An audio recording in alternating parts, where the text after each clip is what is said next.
dentre elas a participação de vizinhos, a participação de ex-namorado.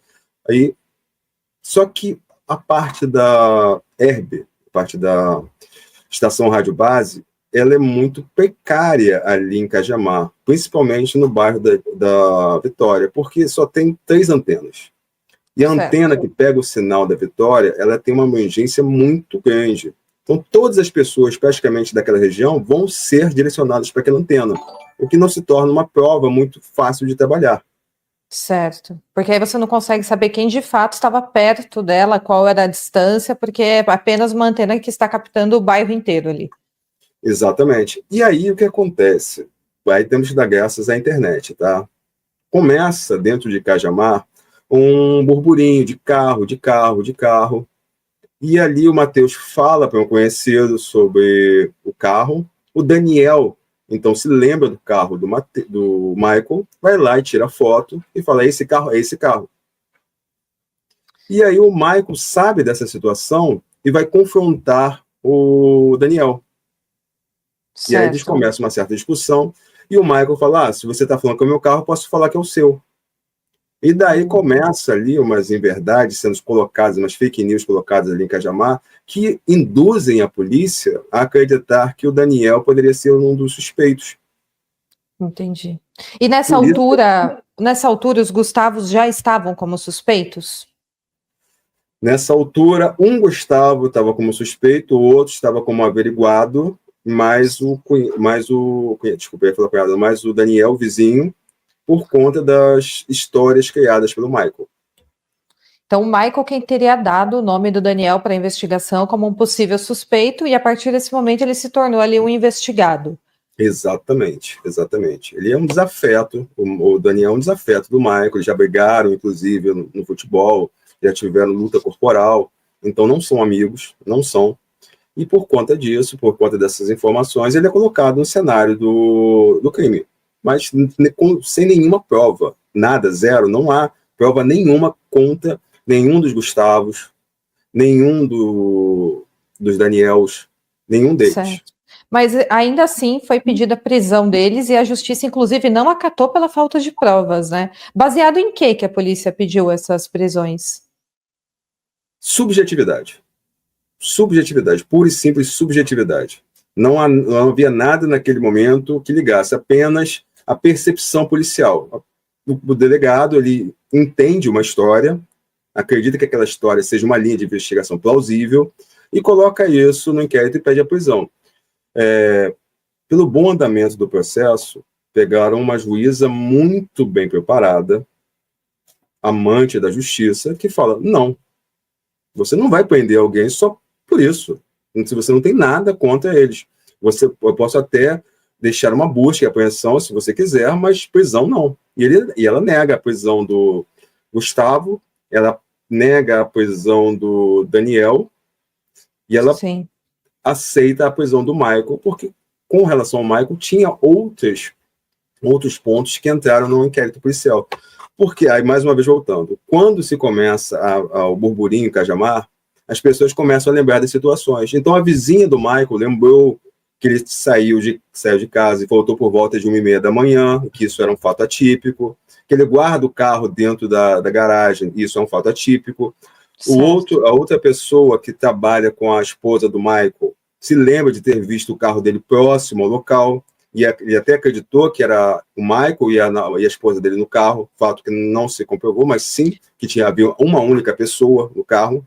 Em qual momento que esse carro foi visto? Desculpa, por quem que esse carro foi visto? Quando começa o burburinho de quem teria cometido o crime, o que teria acontecido com a Vitória, uma testemunha, chamada Marcelo, ela se lembra que teria visto o carro do Michael nas proximidades onde a Vitória desaparece, e ele se lembra que chegou a brincar com a esposa do Michael, falou assim, olha, eu vi o carro de vocês ali próximo, estavam fazendo, ele usa até o termo, vocês estavam fazendo saliência na rua, né? E ela fala assim, a esposa dele, não, eu estava na casa da minha mãe. Que dia que foi isso? Na madrugada do dia 26 para 27. Não, eu estava na casa da minha mãe, o Michael estava sozinho em casa. E ela começa a falar, oh, tô sentindo que eu tomei um chifre, da brinca assim. E depois disso, ele se lembra dessa situação e avisa a polícia, comparece em sede policial e fala assim, olha, eu vi o carro dele. Aí junta as informações da vizinha, de fato atípico dele ter saído da madrugada, outra pessoa ter visto o carro dele nas proximidades, mais o depoimento do Matheus. Então, esse paralelo traçado, levaram a polícia à prisão temporária do Michael. E por conta de uma mentira que ele traz no seu depoimento, que ele fala o seguinte, olha, eu estava em casa dormindo com minha esposa. Aí a polícia chama a esposa e fala, olha, ele não estava comigo, eu estava na casa da minha mãe, estava sozinho. E ela ainda coloca o celular dela, você está aqui, ó. Ele me passa uma mensagem 11h30 dizendo que vai dormir. Aí, juntando isso, a polícia pede a prisão do Michael. E a investigação, ela vai mantendo agora um outro nível de informação e um outro paralelo com relação à resolução do caso. Eles agora apostam todas as fichas no Michael e veem que todas as informações que foram trazidas com relação às outras pessoas não eram informações que seriam substanciais ou mesmo verídicas. Então, eles já falam assim, ó, tá todo mundo descartado. E realmente descartou-se todo mundo, não conseguiu nada contra ninguém. Sim. E aí a polícia continua ouvindo as testemunhas, continua ouvindo as pessoas e colhendo as provas. Até que a Vitória, ela é encontrada no dia 5. E 5 de março, né? 5 de março. E aí começa toda uma linha de diligências, perícias e exames que levaram a entender o que aconteceu com a Vitória por ter sido um crime. E aí a gente tem que fazer um paralelo, tem que voltar um pouquinho ao dia 1º de março, tá? Não poderia esquecer, falar do dia 1º de março.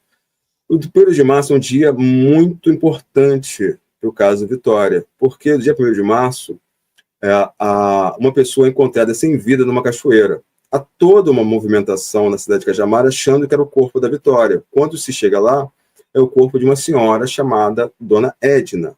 A Dona Edna foi encontrada sem vida numa cachoeira e, inicialmente, quando não se tinha o reconhecimento, achavam-se que era a Vitória.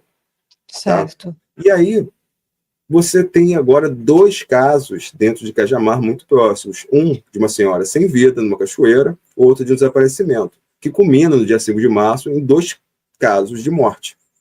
A Dona Edna, inicialmente, se colocou como morte suspeita, a averiguar, e o da Vitória, a morte confirmada, e depois, pelo laudo de necropsia, se mostra que teria sido um homicídio qualificado, com várias qualificadoras, dentre elas tortura, que está ali, embora o médico legista não tenha colocado, por ter colocado não conclusivo, a gente até entende porque ele não estava ali, ele coloca e relata os tipos de ferimentos que ela tem.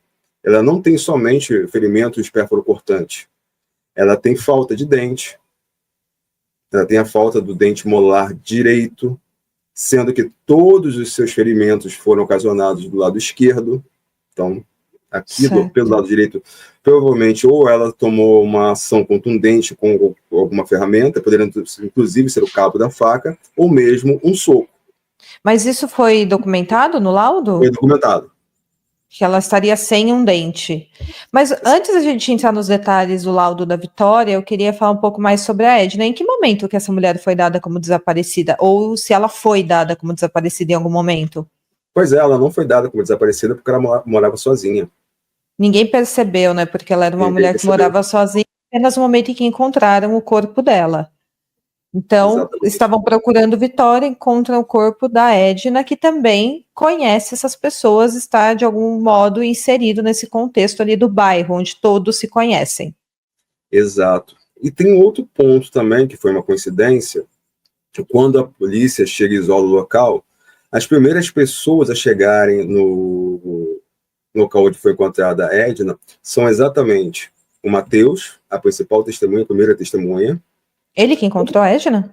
Não, mas ele sabe ali, as notícias vazaram, e as primeiras pessoas, além da polícia chegarem, é o Matheus, o Daniel, o vizinho, acompanhado do irmão da Vitória, o Everton, e do cunhado, o Felipe.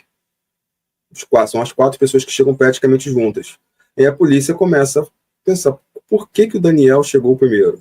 Mas esqueceram que o Daniel ele estava ajudando a família da Vitória no deslocamento com o carro dele. Isso foi um ponto, o que ele estava na intenção de ajudar se virou contra ele.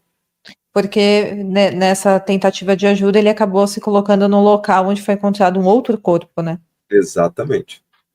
Mas aí o Daniel e os Gustavos foram todos investigados, averiguados e foram descartados como suspeitos hoje? Todos eles, não há mais nenhum suspeito dessa lista, não há mais nenhum. Todos eles foram devidamente averiguados, investigados, tiveram quebra de sigilo telemático, quebra de sigilo telefônico, a geolocalização, tudo isso foi colocado na investigação e não teve nada que desabonasse nenhum deles. Nada, absolutamente nada.